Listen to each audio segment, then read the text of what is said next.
हाथ लगा ना, आता है ना हाथ लगाने को।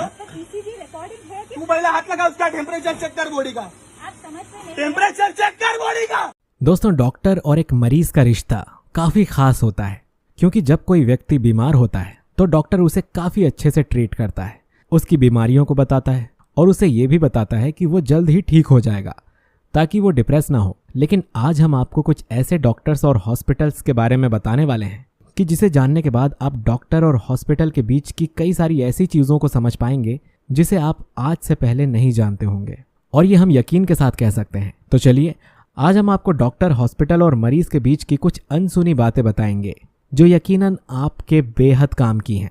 इमरजेंसी मेडिकल मदद का शिकार। अगर कोई व्यक्ति नाजुक स्थिति में अस्पताल पहुंचता है तो सरकारी और निजी अस्पताल के डॉक्टरों की जिम्मेदारी है कि उस व्यक्ति को तुरंत डॉक्टरी मदद दी जाए। इसका मतलब है सांस लेने में आ रही किसी दिक्कत को हटाना, खून के नुकसान की जांच करना, नसों के माध्यम से मरीज को तरल पदार्थ देना आदि। जान बचाने के लिए जरूरी स्वास्थ्य सुविधाएं देने के बाद ही अस्पताल मरीज से पैसे मांग सकते हैं या फिर पुलिस को जानकारी देने की प्रक्रिया शुरू कर सकते हैं। गरीब मरीजों की इमरजेंसी मेडिकल मदद के लिए एक आर्थिक फंड बनाने का प्रस्ताव किया गया था, लेकिन इसमें कोई ठोस प्रगति नहीं हुई है। नंबर 2, खर्च की जानकारी का अधिकार। सभी मरीजों को जानकारी दी जानी चाहिए कि उनको क्या बीमारी है और इलाज का नतीजा क्या निकलेगा। साथ ही मरीज को इलाज पर खर्च, उसके फायदे और नुकसान और इलाज के विकल्पों के बारे में बताया जाना चाहिए। इलाज और खर्च के बारे में जानकारी अस्पताल में स्थानीय और अंग्रेजी भाषाओं में लिखी होनी चाहिए। अगर अस्पताल एक पुस्तिका के माध्यम से मरीजों को इलाज, जांच आदि के खर्चे के बारे में बताए तो ये अच्छी बात होगी। इससे मरीज के परिवार को इलाज पर होने वाले खर्च को समझने में मदद मिलेगी। मरीज के अनुरोध पर अस्पताल को लिखित में खर्च के बारे में जानकारी देनी चाहिए। नंबर 3, मेडिकल रिकॉर्ड्स पर अधिकार। किसी भी मरीज या फिर उसके मान्यता प्राप्त व्यक्ति को अधिकार है कि अस्पताल उसे केस से जुड़े सभी कागजात की फोटोकॉपी दे।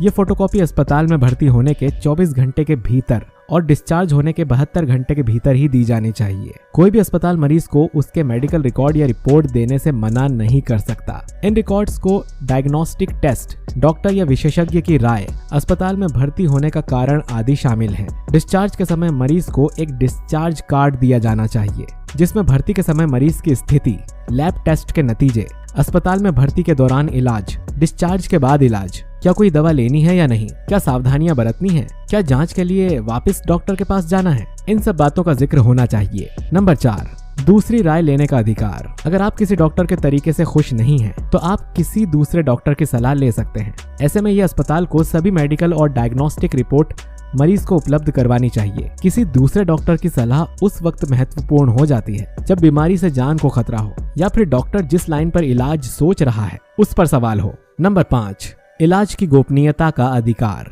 इलाज के दौरान डॉक्टर को ऐसी बातें पता होती हैं जिसका ताल्लुक मरीज की निजी जिंदगी से होता है। डॉक्टर का फर्ज है कि वो इन जानकारियों को गोपनीय रखे। नंबर 6, मंजूरी लेने से पहले पूरी जानकारी का अधिकार। किसी बड़ी सर्जरी से पहले डॉक्टर्स का फर्ज बनता है कि वो मरीज या फिर उसका ध्यान रखने वाले व्यक्ति को सर्जरी के दौरान होने वाले मुख्य खतरों के बारे में बताए और जानकारी देने के बाद सहमति पत्र पर दस्तखत करवाए और ये भी पूछे कि क्या वो सर्जरी करवाना चाहते हैं। कई बार ये सारे काम बेहद काम चलाऊ तरीके से किए जाते हैं और मरीज को सर्जरी या ऑपरेशन के बारे में, उसके खतरों के बारे में कुछ पता नहीं होता। ऑपरेशन से पहले मरीज या फिर उसके रिश्तेदारों से कहा जाता है कि वो दस्तावेज पर हस्ताक्षर कर दें।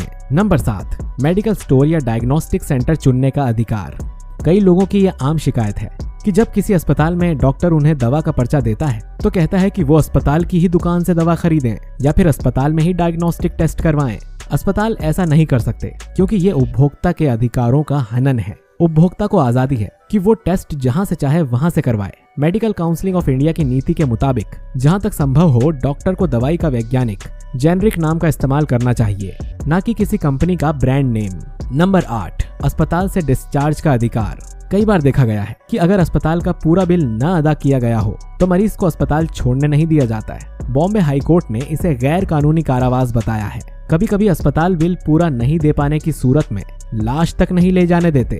अस्पताल की ये जिम्मेदारी है कि वो मरीज और परिवार को दैनिक खर्च के बारे में बताए, लेकिन उसके बावजूद अगर बिल को लेकर असहमति होती है तब भी मरीज को अस्पताल से बाहर जाने देने या फिर शव को ले जाने से नहीं रोका जा सकता। अगर किसी मरीज को शिकायत है तो उसे केस के बारे में सभी सबूत इकट्ठे करने चाहिए और किसी स्थानीय उपभोक्ता संगठन से संपर्क करना चाहिए। कोशिश होनी चाहिए कि अस्पताल प्रशासन और डॉक्टर से बातचीत हो ताकि समस्या का हल निकाला जा सके। लेकिन अगर कोई हल नहीं निकलता है तो राज्य मेडिकल काउंसलिंग में डॉक्टर और अस्पताल के खिलाफ शिकायत दर्ज करवानी चाहिए। किसी डॉक्टर के खिलाफ अगर कोई शिकायत हो तो उपभोक्ता अदालत जाने से पहले ये ध्यान में रखना चाहिए कि डॉक्टर के खिलाफ उसी विशेषज्ञता वाले किसी अन्य डॉक्टर का पत्र जरूर हो जिसमें शिकायत की पुष्टि की गई हो। बिना ऐसे प्रमाण पत्र के ऐसी शिकायत के उपभोक्ता अदालत में दर्ज होने में परेशानी हो सकती है। इन सभी के अलावा हम आपको बता दें कि दस्तावेज में फेरबदल। अस्पताल में जैसे ही किसी करीबी के देहांत की खबर मिलती है, आमतौर पर लोग आपा खो देते हैं और तोड़फोड़ करने लगते हैं।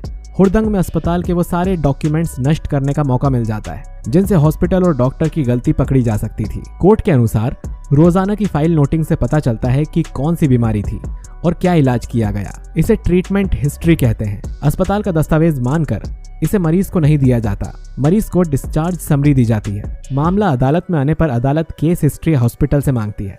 केस दाखिल होने से पहले हंगामा करने पर उन दस्तावेजों में फेरबदल की आशंका से इनकार नहीं किया जा सकता। गलत मामला दर्ज। अदालतों में मेडिकल नेग्लिजेंस के नाम पर दर्ज होने वाले 50% मामले मेडिकल नेग्लिजेंस के होते ही नहीं है। मसलन कोई बीमारी ठीक नहीं हो सकी तो उसे मेडिकल नेग्लिजेंस कह दिया जाता है। किसी 70 साल के बुजुर्ग को पहले से ही बीपी, शुगर आदि की समस्या है, उन्हें ज्यादा पावर की दवा नहीं दी जा सकती। अदालत का ये मानना है कि डॉक्टर बीमारी ठीक करने का गारंटर नहीं होता। दूसरी बात ये कि आपराधिक मामलों के लिए आपराधिक मंशा का होना जरूरी है, जबकि मरीज की मौत के मामले में डॉक्टर की मंशा अमूमन मर्डर की नहीं होती। Second opinion. अमूमन उपभोक्ता के लिए एक समस्या ये होती है कि डॉक्टर के खिलाफ उनके सहयोगी डॉक्टर एक्सपर्ट ओपिनियन नहीं देते। ऐसे में ये ओपिनियन आप खुद किसी डॉक्टर से या किसी सरकारी अस्पताल से ले सकते हैं। अगर ऐसा मुमकिन ना हो तो अदालत में केस दर्ज कराकर अदालत से ही एक्सपर्ट ओपिनियन दिलवाने की गुजारिश कर सकते हैं। हॉस्पिटल या कभी कभी मेडिकल काउंसलिंग भी अपनी राय देती है। तथ्य न छुपाएं।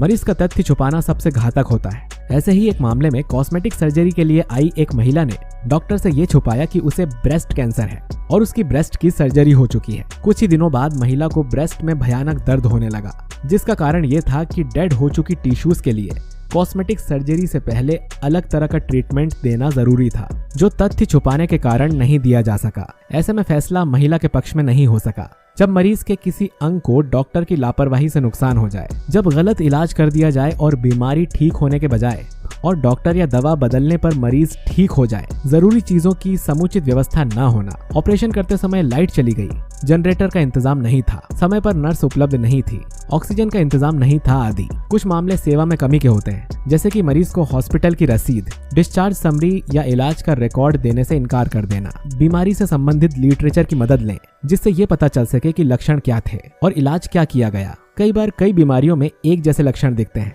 ऐसे में सही जानकारी के लिए लैब टेस्टिंग पर भरोसा करें।